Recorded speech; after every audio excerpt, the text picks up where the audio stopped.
آپ سے سوال ہے، جہاں صاحب آپ کی ایک ویڈیو کلپ چل رہی ہے جس میں آپ نے مولانا فضل الرحمان صاحب کو دیوبند ہند کے حوالے سے اور ان کے عزائم کے حوالے سے ملایا ہے. ایک طریقے سے آپ نے الزام لگایا ہے مولانا فضل الرحمان پہ. کہیں تو وہ کلپ آپ کی چل رہی ہے میڈیا میں، اور اس میں باضابطہ آپ نے بہت کچھ بولا ہے، اور اب آپ یہ کہہ رہے ہیں کہ یہ الزام ہوگا کسی شخص کے اوپر، اس طرح نہیں کرنا چاہیے. تو یہ بھی تو آپ کے دوہرے یہ بات سنیے، کیا کہیں آپ وہ کلپ چلا لیں. آپ وہ ایوب خان، یحییٰ خان اور مشرف اور ضیاء الحق یہ جنرل صاحب کے باس ہیں اور میرے قومی مجرم ہیں. جب میں ان پہ بات کروں گا تو پھر یہ غیر جانبدار تو نہیں رہ سکتے. اور پھر میری رائے یہ ہے کہ ہر ایک شہری کو حق حاصل ہے، لیکن جو میری تنخواہ اٹھاتا ہے قومی مجرم کیسے ہیں سر؟ آپ نے قومی مجرم کیسے کہہ دیا ایوب خان کو؟ جی قومی مجرم مولانا شامل تھے. جمہوریت کو دبوچا ہے، وہ میرے قوم کا مجرم ہے نا.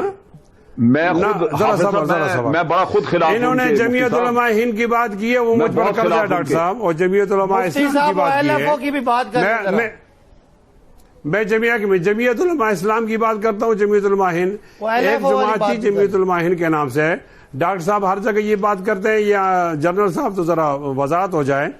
جمعیت علماء ہند ایک جماعت تھی جس نے تحریک آزادی کی جنگ لڑی ہے، اور 1832 سے لے کر 1857 تک وہ جنگ لڑی ہے. اس کے بعد جب تحریک آزادی سے وہ مدر تحریک تھی، تحریک پاکستان آئی، تو جمعیت علماء ہند کے مقابلے میں ایک اور جماعت بن گئی، وہ جمعیت علماء اسلام ہے. جمعیت علماء اسلام کے بڑے مولانا شبیر احمد عثمانی صاحب تھے، مولانا ظفر احمد عثمانی صاحب تھے، مولانا اشرف علی تھانی کی ان کو حمایت حاصل تھی، اور قائد اعظم محمد علی جناح رحمۃ اللہ علیہ نے ان کو پرچم تھمایا کہ آپ یہ لو. اور پرچم یہاں مشرقی پاکستان میں وہ ظفر احمد عثمانی صاحب نے، اور مغربی کے اندر شبیر احمد عثمانی صاحب نے لہرایا. یہ تو ہماری خدمات ہیں. ہم نے جمعیت علماء ہند کی شاخ نہیں بنائی، جمعیت علماء اسلام میں آئے، اور جب ہم آئے تو اس نظریات کو قبول کر کے آئے، لہذا یہ تانا نہ دیا جائے. دوسرا، باپ اور بیٹے میں تو بہت فرق ہوتا ہے. آپ ہمیں ان کا تانا کیوں دیتے ہیں؟ اور بالفرض وہ تقدیر اگر ہم غدار ہیں تو ہم آپ کے ساتھ دیکھو نا، مولانا مفتی محمود رحمۃ اللہ علیہ وزیر اعلیٰ تھا، اکرم خان دوناری وزیر اعلیٰ تھا، عبدالغفور حیدری ڈپٹی چیئرمین سینٹ تھا. ہم آپ کے ساتھ قومی میں صوبائی اسمبلی میں موجود ہیں، سینٹ میں، کیبنٹ میں موجود ہیں.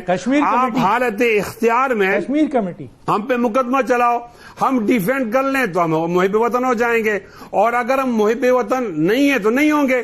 لیکن مجھے حب الوطنی کی سرٹیفکیٹ کسی جرنل سے نہیں لینی. میں اس سے زیادہ محب وطن اس لیے ہوں کہ میں تنخواہ نہیں لیتا ہوں، وطن کی محبت کی بات کروں، تران لگاتا ہوں.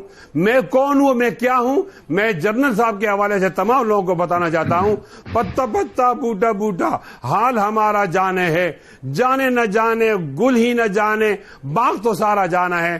انشاءاللہ 27 اکتوبر کو پاکستان کی حقیقی آزادی کے لیے جنرل صاحب سے بھی درخواست ہے، تمام پیسوں سے، کہ ہماری حمایت کی جائے. وہ پاکستان کی حقیقی آزادی کے بعد پھر خوشحالی آئے گی، اور کشمیر 1 سال میں آزاد ہو جائے گا. وہ سر گرفتار